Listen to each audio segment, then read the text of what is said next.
Hai teman-teman, apa kabar? Ya, semoga tahun baru ini membuat kita memiliki semangat baru dalam menjalankan berbagai aktivitas. Nah, di tahun baru ini sudah ada berita yang mengejutkan. Nah, itu loh. Mbah Anwar Abbas meminta Basnas diaudit.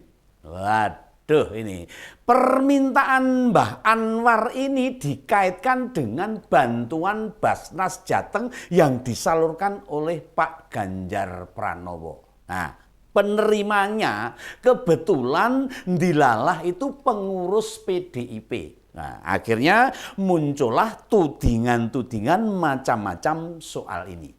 Mbah Anwar yang merasa sebagai pengurus MUI Pusat merasa perlu berkomentar pedas.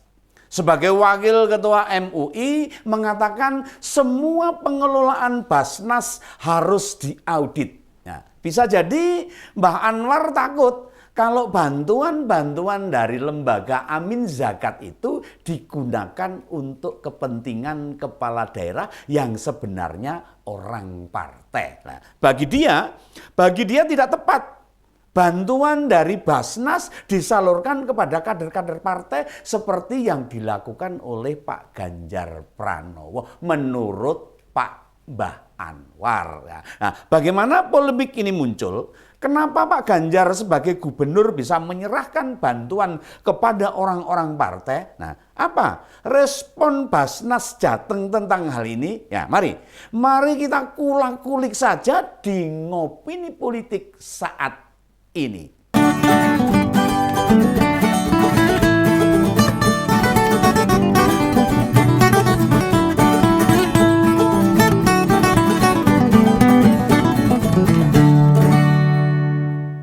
Nah, sebagai seorang kepala daerah, hubungan gubernur dengan berbagai lembaga harus baik. Termasuk dalam hal ini Pak Ganjar Pranowo sebagai gubernur maupun Basnas sebagai institusi. Nah, kenapa? Karena Pak Ganjar sering meminta ASN saat menyalurkan zakat, infak, dan sedekah ke Basnas, bisa jadi karena pengumpulan ZIS mencapai target. Nah, Basnas Jateng menyalurkan bantuan sesuai keinginan Pak Ganjar. Nah, wajar itu sebagai ucapan terima kasih Pak Ganjar kepada Basnas. Nah, bantuan itu berupa uang 20 juta rupiah untuk merenovasi rumah.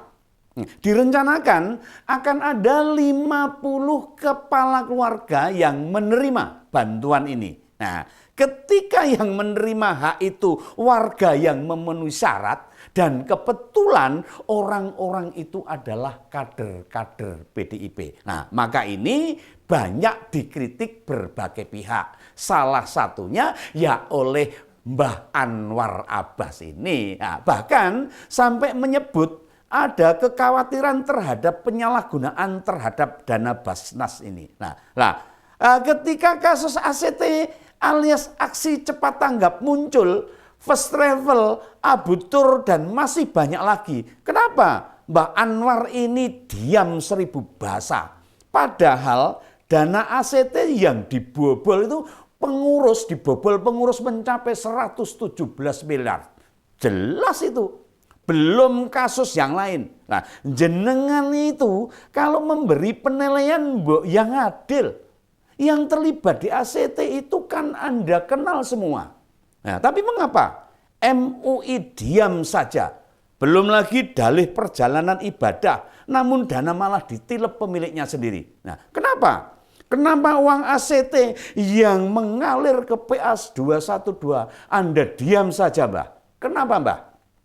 Bahkan kasus first travel dan abutur itu korbannya ribuan orang loh itu. Bayangkan ini dibandingkan penyaluran Basnas ya tidak ada apa-apanya, tidak sebanding. Ayo MUI meminta tanggung jawab kepada para pengemplang itu. Jangan subjektif kalau menilai siapa yang terlibat di sana. Nah, kalau penerima dana Basnas memang sesuai dengan ketentuan, nah itu kan tidak masalah. Hanya saja penerimanya ya tidak perlu membawa-bawa nama partai, malah nanti jadi polemik. Nah, kenapa sih?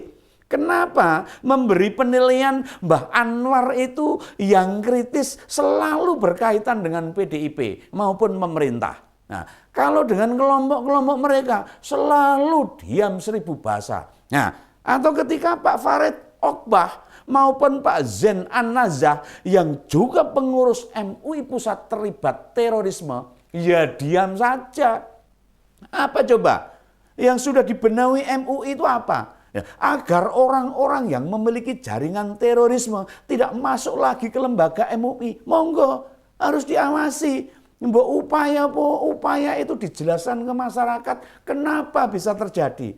Nah, orang kok hobinya menilai orang-orang luar saja. Nah, tapi apakah beliau bisa memastikan orang-orang yang menerima itu tidak sesuai syarat? Apa bisa? Ini yang seharusnya dipahami oleh Mbah Anwar. Nah, namun ada juga peran kekeliruan dalam penyaluran. Nah, mengapa harus dibuka identitas latar belakang, identitas latar belakang politik orang yang menerima bantuan? Nah, di sini letak masalahnya. Seharusnya yang menerima itu tidak perlu di block up, di backgroundnya, parpolnya apa sebenarnya tidak perlu. Nah, kalau begini terkesan bantuan ini didistribusikan hanya ke PDIP saja. Istilahnya jenengan itu suuzon. Nah, boleh, suuzon boleh, curiga boleh, waspada boleh, ya. Tapi meski dalam agama itu dilarang. Nah, terpaksa Pak Ganjar membatalkan permasalahan ini. Ya. Sebenarnya warga yang menerima butuh sekali. Dana itu mencapai 50 juta. Sebab harus digunakan untuk merenovasi rumah. Nah, kekurangannya nanti akan diupayakan oleh provinsi. Penyaluran itu sebagai wujud komitmen Basnas Jateng dengan pemerintah Provinsi Jawa Tengah dalam konteks pengentasan kemiskinan. Basnas sendiri setuju dengan hal itu. Oh, setuju. Makanya bantuan itu dipercayakan ke pemerintah provinsi sebab mereka yang memiliki datanya yang komplit. Nah, menurut Pak Ganjar, bukan hanya Basnas saja yang diajak berkolaborasi, melainkan ada berbagai institusi lain yang perlu kita cermati. Dari mencuatnya kasus ini, apakah orang partai tidak bisa dapat bantuan? Apa begitu? Nah, kalau memang masuk kategori syaratnya lengkap, ya seharusnya dia sah-sah saja menerima. Nah, Ahmad Basarah, salah satu ketua DPP PDIP, merasa apa yang dilakukan oleh Pak Ganjar masih dalam kategori tidak ada masalah. Ya, apalagi di sisi lain, Pak Ahmad Daroji sebagai ketua Basnas Jateng, bantuan Basnas ditunjukkan bagi warga miskin. Nah, tidak peduli siapa itu, latar belakangnya apa, tidak peduli partainya apa.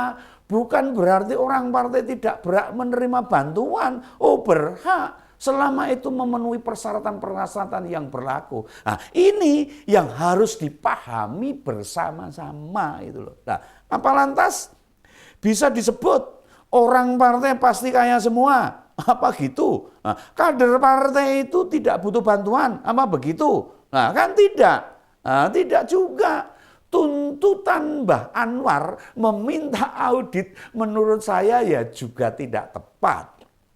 Sebagai institusi yang menerima dana publik pasti akan diaudit oleh lembaga independen. Dan itu pasti. Jadi meski tanpa diminta panjenengan, mereka rutin melakukannya.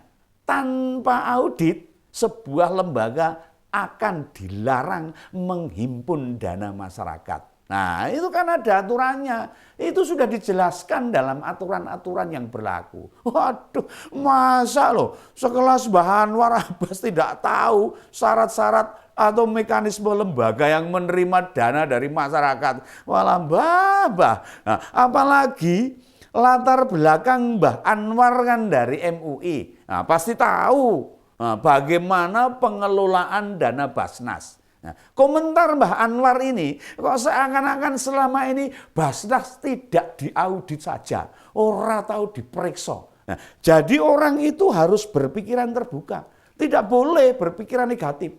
Nah, terus menerus dilakukan pikiran negatif. MUI, nah, saya kira bisa menyurati Basnas untuk meminta hasil audit, tidak perlu berkomentar. Ada caranya tersendiri. Kita boleh kritis, namun jangan sampai nalar kita hilang. Nah, kalau memang salah, ya ditegur. Tidak perlu merasa bahwa ini sudah berjalan lama. Wah, Basnas ini orang tahu diaudit, tidak pernah diperiksa. Nah, MUI itu kan lembaga kredibel. Dan jika membutuhkan berbagai dokumen sebagai bentuk pengawasan ke lembaga lain, khususnya institusi yang kaitannya dengan Islam, kan mudah saja. Nah, tinggal kirim surat ya ke mereka, pasti akan dijawab serta disertakan berbagai dokumen penunjangnya. Komplit gitu loh. Sikap selalu menyalahkan orang lain itu mbok yo dikurangi loh Mbah Anwar. Sesekali introspeksi, introspeksi diri dong. Jadi kami ini biar yang di luar ini tahu. Berapa dana yang dikelola oleh MUI? Ya, per tahunnya berapa? Pasti besar sekali. Nah, mengapa sampai sekarang kami sulit mengetahui laporan rutin MUI sebagai masyarakat? Ayo Mbah Anwar Abbas, tak tunggu aksi nyata panjenengan. Jangan hanya keluar-keluar di media, tapi institusi Anda sendiri tidak mempublikasikan laporan. Ya, terutama dari retribusi pengurusan sertifikat halal. Nah, kan kita tidak pernah tahu berapa nilainya itu. Wah, Jan, memang angel loh kalau kita mau meminta laporan dari MUI. Percuma minta mereka untuk kita sebagai masyarakat mengetahui laporan dari MUI. Udah, begini aja lah. Sampai jumpa lagi dalam opini politik yang akan datang. Salam dari Begawan.